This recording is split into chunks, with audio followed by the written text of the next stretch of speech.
जय श्री कृष्णा। राधे राधे दोस्तों आज मैं आप लोगों को लड्डू गोपाल की एक ऐसी हैरान कर देने वाली, रोंगटे खड़े कर देने वाली बिल्कुल सत्य लीला कथा सुनाऊंगी जिसे सुनकर आप सभी बिल्कुल आश्चर्यचकित हो जाएंगे। लड्डू गोपाल के साथ घटी इस अद्भुत लीला कथा का श्रवण कर आपकी आंखें नम हो जाएंगी। दोस्तों कहा जाता है कि एकादशी के दिन भगवान श्री कृष्ण पृथ्वी लोक के मनुष्यों पर नजर रखते हैं। मनुष्यों के द्वारा, हर भक्त के द्वारा की गई छोटी से छोटी गतिविधियों पर भगवान श्री कृष्ण की नजर होती है। एकादशी के दिन किया गया एक छोटा से छोटा पुण्य भी हमें 1000 गुना ज्यादा फल देता है। वहीं हमसे हुई एक छोटी सी छोटी भूल हमारे पुण्यों का नाश करती है। और अब भक्तों को पता ही होगा, एकादशी वाले दिन तुलसी को स्पर्श नहीं करना चाहिए, तुलसी पत्र नहीं तोड़ने चाहिए। पर फिर क्या हुआ जब एक भक्त ने लड्डू गोपाल को एकादशी वाले दिन तुलसी की माला पहना दी। लड्डू गोपाल को तुलसी की माला पहनाने से भक्त के साथ ऐसी कौन सी घटना घटी जो बिल्कुल रोंगटे खड़े कर देने वाली थी, जो बिल्कुल ही विश्वास करने योग्य नहीं था। जो भक्त लड्डू गोपाल की सेवा करते हैं, जिनके घर बाल गोपाल विराजित हैं, यह लीला कथा उन्हें अवश्य सुनना चाहिए, अत्यंत आवश्यक है। आप सभी भक्तों से मेरा विनम्र निवेदन है कि कृपया आज की इस वीडियो को अंत तक जरूर देखिएगा। दोस्तों आज की यह लीला कथा 50 वर्षीय माधुरी वर्मा जी की है, जो कि झारखंड के जमशेदपुर में रहती हैं। माधुरी जी कहती हैं कि बचपन से ही मुझे पूजा पाठ की रुचि थी। शादी से पहले भी मैं पूजा पाठ किया करती थी, उपवास किया करती थी, मंदिर जाया करती थी, पर मुझे लड्डू गोपाल की सेवा के बारे में ज्यादा जानकारी नहीं थी। उस समय आज के जमाने की तरह मोबाइल फोन भी नहीं था जो मैं यूट्यूब पर वीडियो देखकर लड्डू गोपाल के बारे में जान पाऊँ। पर हाँ, मुझे इतना पता था कि लड्डू गोपाल भगवान श्री कृष्ण के बाल स्वरूप है। लड्डू गोपाल को मैंने मंदिरों में भी देखा था। शादी के बाद जब मैं अपने ससुराल आई तो मेरे ससुराल में मेरी सासू माँ और मेरे हस्बैंड थे। मेरी एक ननद भी थी जो मेरे हस्बैंड से बड़ी थी और उनकी शादी पहले ही हो चुकी थी। ससुर जी की मृत्यु के बाद मेरे हस्बैंड ने ही पूरा व्यापार संभाला था। मेरे ससुराल में सब्जियों और फलों का व्यापार था। मंडियों से बड़े पैमाने पर सब्जियां खरीदकर छोटे छोटे व्यापारियों को बेचा जाता था। हमारा व्यापार बहुत बड़ा था और अच्छी आमदनी भी होती थी। मेरी शादी के लगभग 2 वर्ष के बाद मेरी बेटी का जन्म हुआ। मेरी सासू माँ बहुत अच्छी थी, मेरा बहुत ख्याल रखती थी, मुझे अपनी बेटी की तरह मानती थी।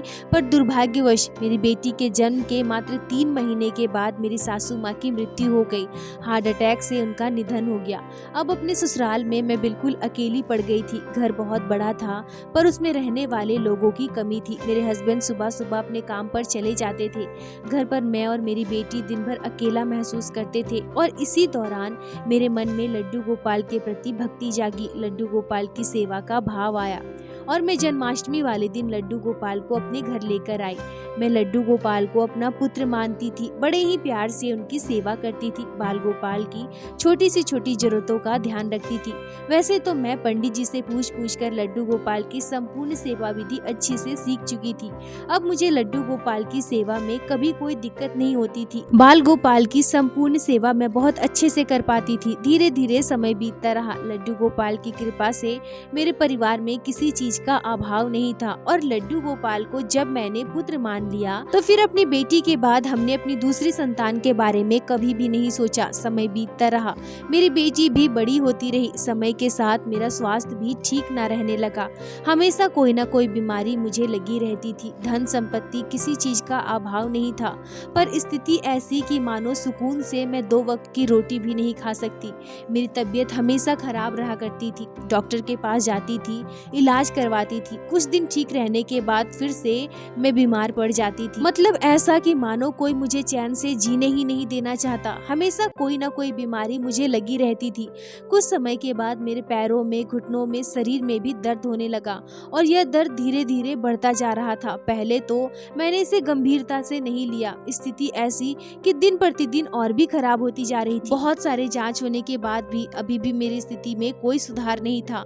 अब एक समय ऐसा भी बताया कि मेरे शरीर का दर्द बहुत बढ़ गया।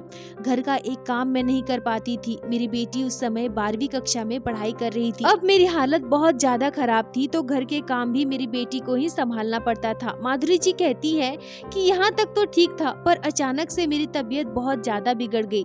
तब मुझे बड़े अस्पताल में ले जाया गया जहाँ सारे जांच हुए और जांच के बाद पता चला कि मुझे असाध्य रोग है, गंभीर बीमारी है। दोस्तों, माधुरी जी कहती हैं कि मैं अब उस रोग के बारे में क्या बात करूं, मुझे तो बताते हुए भी बहुत डर लग रहा है। मैंने कभी सपने में भी नहीं सोचा था कि मुझे कभी वो बीमारी होगी। दोस्तों, जब माधुरी जी यह बात बता रही थी, अपने बीमारी के बारे में बता रही थी, तो उनकी आंखें नम थी। वो मुझसे कहती है कि जब मुझे इतनी बड़ी बीमारी के बारे में पता चला तो मेरी बेटी और मेरे हस्बैंड बिल्कुल घबरा गए थे, क्योंकि हम तीनों का एक दूसरे के अलावा और कोई नहीं था। मेरी बेटी बहुत रोने लगी और कहीं ना कहीं मेरा मन भी जानता था, मैंने भी यह मान लिया था कि अब मैं शायद ज्यादा दिनों तक जिंदा नहीं रहूंगी। यह मेरा अंतिम समय चल रहा है, कुछ ही महीनों में शायद मेरी मृत्यु भी हो जाएगी। मुझे भी अंदर ही अंदर बहुत तकलीफ हो रहा था और मैं अपने लल्ला से बस यही कहा करती थी कि हे मेरे ठाकुर जी, अगर मुझे इस दुनिया से इतनी जल्दी जाना है तो मेरे प्राण अभी ही ले लो, पर मुझे इतनी बड़ी बीमारी क्यों दे दी। दोस्तों, माधुरी जी रोते हुए कहती हैं कि जब मुझे अपनी बीमारी के बारे में पता चला था तो ऐसा लगा मानो मेरे आंखों के सामने अंधेरा छा गया है। एक ही पल में मेरी दुनिया खत्म हो गई है। मुझे कभी असाध्य रोग होगा, इतनी बड़ी गंभीर बीमारी होगी, यह मैंने कभी सपने में भी नहीं सोचा था। मेरे हस्बैंड इतने घबरा गए कि वो अपना सर पटकने लगे, रोने लगे। मेरी बेटी ने मुझे गले से लगा लिया और फफक फफक कर रोने लगी। अब हम लोग अपने आप को असहाय महसूस कर रहे थे। ऐसा लग रहा था मानो अब यह मेरा अंतिम समय है। फिर उस असाध्य रोग के साथ साथ मेरे पैरों की दिक्कत भी बहुत बढ़ गई थी। मैं ठीक से चल फिर भी नहीं पाती थी, मैं बहुत कमजोर हो गई थी, पर फिर भी मैंने लड्डू गोपाल की सेवा नहीं छोड़ी। किसी तरह से खिसक खिसक कर मैं लड्डू गोपाल के पास जरूर जाती थी। अब मेरी स्थिति ऐसी नहीं थी कि मैं अपने हाथों से भोजन बनाकर लड्डू गोपाल को भोग लगा सकूं, पर मेरे पास जो भी माखन मिश्री फल मिठाइयाँ दूध होता था, मैं उसी का भोग लड्डू गोपाल को लगाया करती थी। हमारा प्यारा सा घर जो मैं हमेशा सजाए रखती थी, साफ सुथरा रखती थी, अब वो घर भी घर जैसा ना रहा। मेरी बेटी की 12वीं की बोर्ड परीक्षा थी, पर इसके बावजूद वो घर के काम करती थी। मेरी छोटी सी बेटी, जिसकी उम्र अभी काफी छोटी थी, 12वीं कक्षा में पढ़ रही थी, वो छोटी सी लड़की हम सभी के लिए खाना बनाती थी। लड्डू गोपाल के लिए कभी कभी वो भोग भी तैयार कर देती थी। और जिस बच्ची की माँ जिंदगी और मौत से जूझ रही हो, 24 घंटे बच्ची बस इसी डर के साए में जी रही हो कि उसकी माँ को अगले ही पल कुछ भी हो सकता है। इतनी विपरीत परिस्थितियों में अपनी पढ़ाई को पूरी करना आसान बात नहीं है। उसी परिस्थिति में मेरी बेटी ने 12वीं की परीक्षा दी। बहुत ज्यादा नंबर तो उसे नहीं मिले थे, पर वो पास हो गई थी। अब बारी थी अच्छे कॉलेज में एडमिशन लेने की, तो मेरी बेटी को एडमिशन नहीं मिल रहा था। वो पास तो हो गई थी, पर क्योंकि उसके अच्छे नंबर नहीं थे, इसलिए उसका एडमिशन किसी भी बड़े अच्छे कॉलेज में नहीं हो रहा था। एक तो पहले से ही मेरी बेटी मेरे लिए इतनी परेशान थी, और अब जब उसका एडमिशन नहीं हो पा रहा था, उसके सारे दोस्त उसी कॉलेज में एडमिशन ले रहे थे, तो वो बहुत घबरा गई थी, परेशान हो गई थी। बच्चे का भविष्य का सवाल है, ये सोचकर हम लोग भी घबरा गए थे। अब मेरी बेटी रोने लगी और इधर मेरी हालत दिन ब दिन खराब होती जा रही थी। मेरे हस्बैंड की स्थिति भी ठीक नहीं थी, बार बार मुझे लेकर वो अस्पताल जाना आना करते थे, और इधर मेरी बेटी को संभालना, घर को संभालना, अपना व्यापार संभालना और मुझे संभालना मेरे हस्बैंड के लिए बहुत मुश्किल भरा समय था। दोस्तों, माधुरी जी भावुक होकर कहती है कि एक इंसान के पीछे उसका पूरा परिवार बर्बाद हो सकता है। यह मैंने अपनी आंखों से देखा। हमारा हंसता खेलता परिवार, पता नहीं उसे किसकी नजर लग गई। इधर मेरी बेटी बहुत परेशान थी, और मजबूरी में परेशान होकर हार कर, और मजबूरी में थक हार कर जब उसे कोई उपाय नजर नहीं आया, तो एक छोटे से प्राइवेट कॉलेज में अपना एडमिशन फॉर्म जमा कर दिया।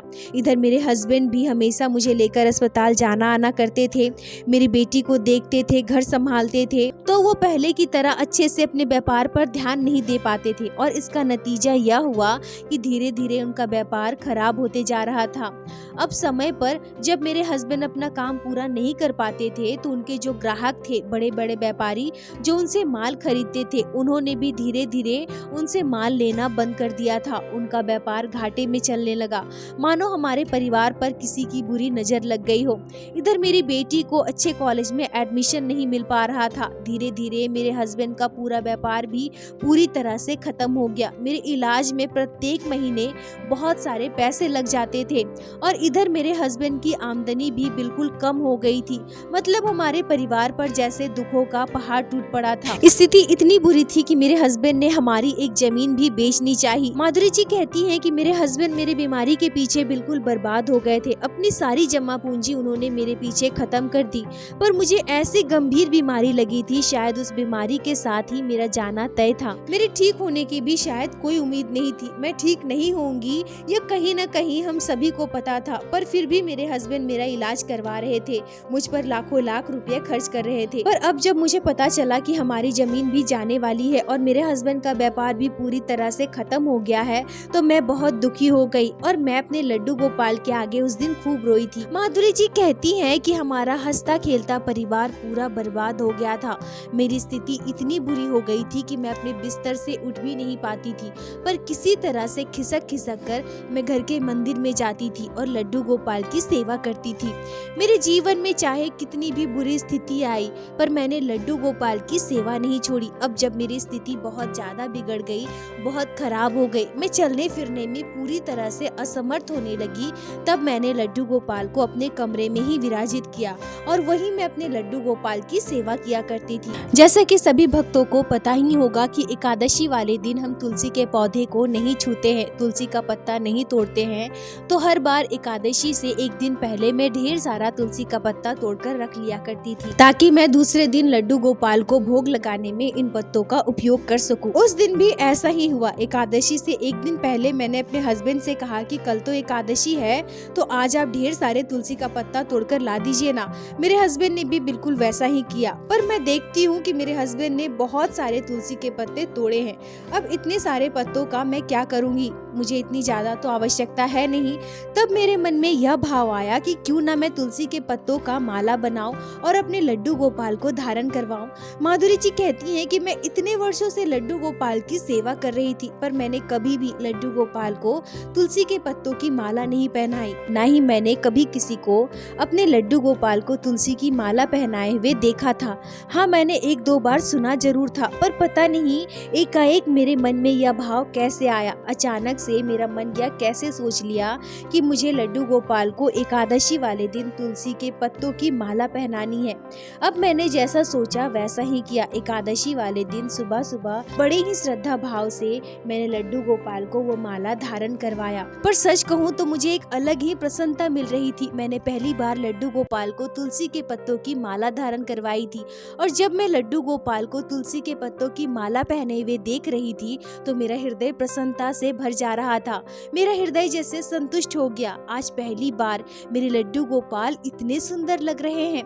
वैसे तो मैं वर्षों से लड्डू गोपाल की सेवा कर रही हूँ, पर अचानक से एकाएक मेरे मन में लड्डू गोपाल को तुलसी की माला पहनाने का भाव आया। एकादशी वाले दिन जिस दिन मैंने लड्डू गोपाल को तुलसी की माला धारण करवाई, मेरे बाल गोपाल का स्वरूप इतना मनमोहक लग रहा था कि इच्छा हो रही थी बस मैं अपने कान्हा के पास बैठी रहूं और उन्हें निहारती रहूं। देर तक लड्डू गोपाल के पास बैठ सकूं, इतनी हिम्मत तो मुझ में नहीं थी, पर क्योंकि लड्डू गोपाल मेरे ही कमरे में थे तो मैं लेटे लेटे लड्डू गोपाल को लगातार देखी जा रही थी, उन्हें निहारे जा रही थी और ठाकुर जी के नाम का जाप कर रही थी। दिन भर बीत गया। रात को खाना खाने के बाद जब मैं गहरी नींद में सो रही थी तब मुझे एक आश्चर्यजनक सपना आया। मैं अपने सपने में देखती हूँ कि एक छोटा सा बालक जिसका स्वरूप सांवला है, बड़ा ही मनमोहक रूप है, हमारे घर में इधर उधर घूम रहा है और मैं उस बालक से बात कर रही हूँ। ऐसा लग रहा है मानो मैं उसे वर्षों से जानती हूँ। मैं उसे डांट रही हूँ और उससे कह रही हूँ कि तुम्हें पता नहीं है तेरी माँ बीमार है, मैं तेरे पीछे नहीं भाग सकती, तुम क्यों इतना उधम मचा रहे हो? एक जगह में चुपचाप बैठ नहीं सकते? पूरे दिन घर में दौड़ते भागते रहते हो, नाचते रहते हो। तभी वो छोटा सा बच्चा एकाएक मेरी तरफ घूम जाता है और तब मैं जो दृश्य देखती हूँ उसे देखकर मैं हैरान थी। मैं देखती हूँ कि उस बच्चे के गले में तुलसी पत्ते की माला है। उस बच्चे ने तुलसी पत्ते की माला धारण करी हुई है। जब मैं उस बच्चे के गले में तुलसी के पत्तों की माला देखती हूँ तो मैं उससे कहती हूँ कि अरे ये तो मैंने लड्डू गोपाल को पहनाया था ना, तूने ये क्यों पहन लिया? ये तुलसी के पत्तों की माला है, अपने गले में तुमने धारण क्यों किया है? दोस्तों, माधुरी जी कहती हैं कि यह बिल्कुल आश्चर्यजनक था। मैं उस बच्चे से इतने साधारण तरीके से बात कर रही थी। मुझे तो बिल्कुल भी नहीं पता कि वह बच्चा कौन था, पर मैंने अपने सपने में उससे पूछा क्यों नहीं। और जैसे ही मैंने उस बच्चे से कहा कि तुमने तुलसी के पत्ते की माला क्यों पहनी है, यह तो मैंने लड्डू गोपाल को पहनाया था ना, तो वो बच्चा मुस्कुराते हुए मेरे पास आता है और तुलसी की माला को अपने हाथ से पकड़ लेता है और कहता है, मैया तुम्हें पता है मुझे ये तुलसी की माला बहुत प्रिय है। तुमने आज मुझे प्रसन्नता से भर दिया है, मैं बहुत प्रसन्न हूँ मैया। यह कहते हुए वो बच्चा अपने गले में पहने हुए तुलसी की माला को पकड़कर नाचने लगता है, खुशी से झूमने लगता है। माधुरी जी कहती है कि मैं अपने सपने में उस बच्चे को देखकर बहुत ही प्रसन्न हो रही थी। तभी वो बच्चा फिर से कहता है, मैया मैया मुझे ये तुलसी की माला पहनना बहुत प्रिय है, तो मुझे तुलसी की माला पहनाया कर मैया। मैया मैं बहुत खुश हूँ, मन बहुत प्रसन्न है, तो मुझे हमेशा तुलसी के पत्तों की माला पहनाया कर मैया। माधुरी जी कहती है कि जब उस बच्चे ने यह कहा तभी एकाएक मेरा सपना टूट गया। मैं उठकर बैठ जाती हूँ। सुबह के 4:30 बज रहे थे। मेरे रोंगटे खड़े हो गए। सपने की बात को याद कर मेरा शरीर सिहर रहा था। आज मैंने यह कैसा सपना देखा है? क्या सच में वो बच्चा लड्डू गोपाल थे? क्या सच में बाल गोपाल को तुलसी पत्ते की माला इतनी पसंद है, इतनी प्रिय है? माधुरी जी कहती हैं कि मन ही मन मैं बहुत खुश हो रही थी। मैंने हाथ जोड़ा, लड्डू गोपाल को धन्यवाद दिया। मेरी आंखों से आंसू बह रहे थे और उसी समय मैं अपने बिस्तर से उठ गई और हमेशा की तरह जैसे मैं पहले अपने घर के काम किया करती थी, अपने घर का काम करने लगी। घर की साफ सफाई करने लगी, किचन साफ करने लगी, बर्तन धोने लगी। मेरे सारे काम खत्म हो जाने के बाद जब सुबह के 6 बज रहे थे तब मेरे हस्बैंड और मेरी बेटी अपनी नींद से जागते हैं और वो दोनों मुझे इतना काम करते देख बिल्कुल हैरान थे। दौड़कर मेरे पास आते हैं और मेरे हस्बैंड मुझसे कहते हैं कि तुम इतना काम क्यों कर रही हो? तुम्हारी तबीयत कितनी खराब है और तुमने सुबह सुबह इतना सारा काम कर लिया। तभी एकाएक मेरा ध्यान जाता है कि अरे मैं तो बीमार हूँ, महीनों से मैं अपने बिस्तर से उठ भी नहीं पा रही थी, फिर मैं आज इतना सारा घर का काम कैसे कर ली? और यह कैसे हो सकता है कि मैं अपनी बीमारी भूल गई? मुझे तो गंभीर बीमारी है, असाध्य रोग है। मेरे हस्बैंड मेरी बेटी दोनों बिल्कुल हैरान थे। कल तक मैं अपने पैरों पर ठीक से चल भी नहीं पा रही थी और आज मैंने घर का इतना सारा काम कर लिया। मेरी हालत भी बिल्कुल ठीक लग रही थी, मेरी स्थिति बिल्कुल ठीक थी। मुझे देखकर भी कोई नहीं समझ सकता कि मैं बीमार हूँ, मुझे गंभीर रोग है। यहाँ तक कि अपनी शारीरिक स्थिति से मुझे भी यह महसूस नहीं हो रहा था कि मैं बीमार हूँ। मैं बिल्कुल स्वस्थ महसूस कर रही थी। पहले की तरह लड्डू गोपाल का मैंने स्नान श्रृंगार किया, उन्हें भोग लगाया, पहले की भांति सबके लिए नाश्ता बनाया, खाना बनाया। मेरी बेटी मेरे हस्बैंड दोनों बहुत खुश थे और साथ ही साथ हैरान भी थे। और तभी दोपहर के लगभग 2 बजे मेरे हस्बैंड को कॉल आता है।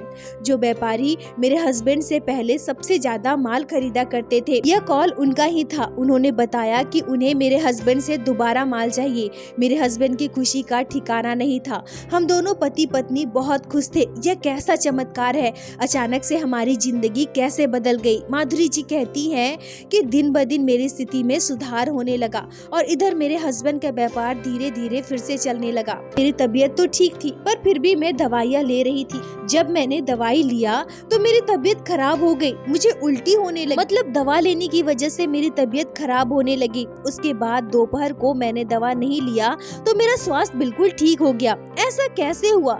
मैं दवाई ना लूं तो कहीं मेरी स्थिति खराब ना हो जाए, और जब मैं दवाई लेती हूँ तो मेरी तबीयत बिगड़ रही है। अब मैं क्या करूँ, मुझे कुछ भी समझ नहीं आ रहा था। और उसके अगले दिन एक चमत्कार हुआ। मेरी बेटी जिस कॉलेज में एडमिशन लेना चाहती थी उस कॉलेज से कॉल आता है और कहा जाता है कि आपका 12वीं का रिजल्ट तो थोड़ा खराब है, पर आपके पहले के रिजल्ट को ध्यान में रखते हुए आपका एडमिशन हम यहाँ करवा सकते हैं। अगर आप चाहते हैं तो यहाँ आकर एडमिशन ले ले। मतलब यह बिल्कुल चमत्कार था। मेरी बेटी जिस कॉलेज में पढ़ना चाहती थी, जहाँ पढ़ने की उसकी की ख्वाहिश थी, जहाँ उसके सारे फ्रेंड एडमिशन ले रहे थे।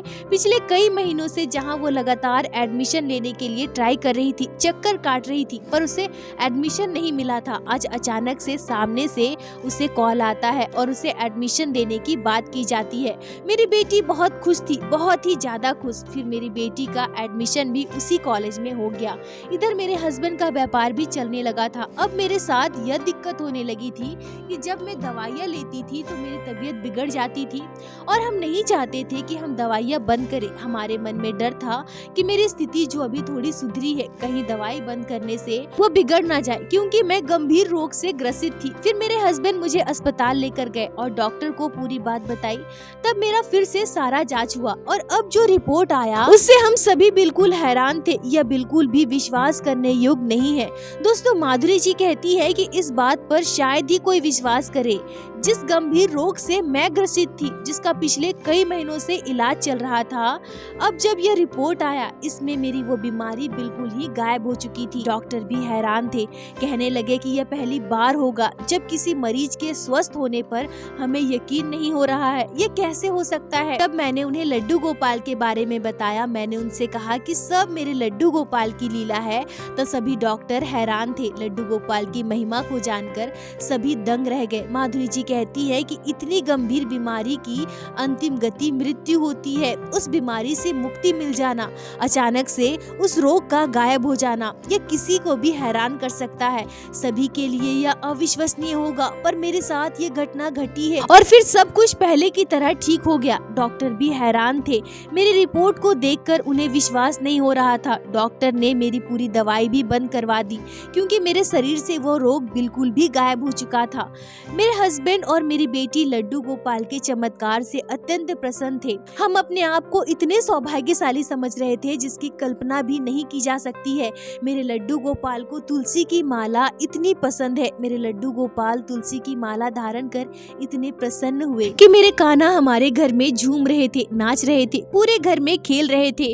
और मेरे लड्डू गोपाल इतने खुश हो गए कि उन्होंने हमारी सारी तकलीफें दूर कर दी। और उसी दिन से मैंने यह नियम बना लिया, मैं हर एकादशी को लड्डू गोपाल को तुलसी की माला धारण करवाती हूँ। मैंने कई बार लड्डू गोपाल को तुलसी पत्ते की माला धारण किए हुए अपने सपने में दर्शन किया है।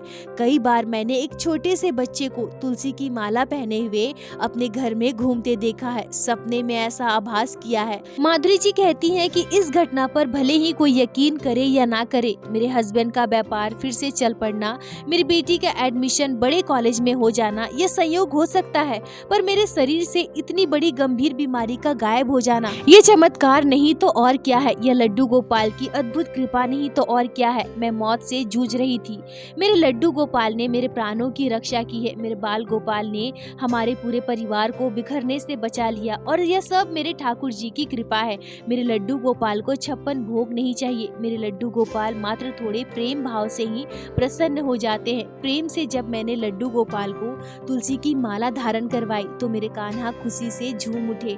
मेरे लड्डू गोपाल को तुलसी की माला अत्यंत प्रिय है। और मैं एक बात और कहूंगी कि मेरे जीवन में भले ही कितना भी दुख आया, कितना भी तकलीफ आया, पर मैंने लड्डू गोपाल की सेवा नहीं छोड़ी। अपने लड्डू गोपाल से कभी कोई शिकायत नहीं की। मैं रोती थी, तड़पती थी, बाल गोपाल के आगे अपना सर पटकती थी, पर मैंने कभी भी अपने जीवन में आए बुरे वक्त के लिए, अपने स्वास्थ्य के लिए लड्डू गोपाल को दोष नहीं दिया। दोस्तों, यह बेहद रोंगटे खड़े कर देने वाली, हैरान कर देने वाली चमत्कारी घटना है और सभी भक्तों को इस घटना से सीख लेनी चाहिए। हम सभी को पता है कि लड्डू गोपाल बिना तुलसी के पत्ते के भोग नहीं लगाते। प्रत्येक दिन लड्डू गोपाल के चरणों में चंदन के साथ तुलसी पत्ता अर्पित करना चाहिए। लड्डू गोपाल जो अपने हाथ में लड्डू पकड़े रहते हैं, उस पर भी तुलसी का पत्ता रखना चाहिए। उनकी भोग की थाली में, पीने के जल में, उनके शयन के बिस्तर में तुलसी का पत्ता होना अत्यंत आवश्यक है। मतलब कि लड्डू गोपाल को तुलसी का पत्ता अत्यंत प्रिय है और इसलिए आप लोग भी अपने लड्डू गोपाल को तुलसी की माला अवश्य धारण करवाएं। इससे लड्डू गोपाल बड़े प्रसन्न होते हैं और आप भक्तों की मनोकामनाएं जरूर पूर्ण करेंगे। और दोस्तों, इस घटना पर आपके क्या विचार है, क्या राय है, कमेंट में जरूर बताएं।